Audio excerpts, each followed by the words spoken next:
So ఆది గారు, ఇప్పుడు మీరు ఓకే కష్టపడ్డారు, చదువుకున్నారు, అంతా అయిపోయింది. ఈ చదివే క్రమంలో ఈ సమాజం నుంచి మీకు వచ్చినటువంటి ఇబ్బందులు ఏంటంటే, మీరు ఎలా ఇబ్బంది పడ్డారు? ఈ సమాజం మిమ్మల్ని ఎలా చూసింది? మీరు చదువుకునేటప్పుడు మీ కాలేజీలలో కానీ అక్కడ కానీ ఎలా చూశారు మిమ్మల్ని? అంటే జనరల్గా ఏంటంటే మాకు 1 to 10th class blind school, pure blind school. అది ఇంటర్మీడియట్ వచ్చేసి నార్మల్స్ తోటి అనమాట.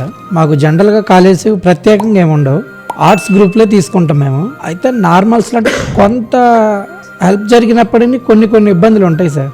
అంటే ఎట్లా అంటే హెల్ప్ పరంగా మనకి అంటే మా గురించి కొంత అవగాహన లేకపోవడం. కాకపోతే మాకు ఉన్న కొంత అడ్వాంటేజ్ ఏంటంటే లెక్చరర్స్ వల్ల కాస్త మాకు హెల్ప్ చిక్కేది అనమాట. వాళ్ళు మీకు సహాయం చేస్తారు? మాకు అంటే లెసన్స్ చెప్పడం, మా లిపిలో రాసుకుంటాం సార్ మేము. అలా వాళ్ళ ద్వారా హెల్ప్ జరిగేది అనమాట.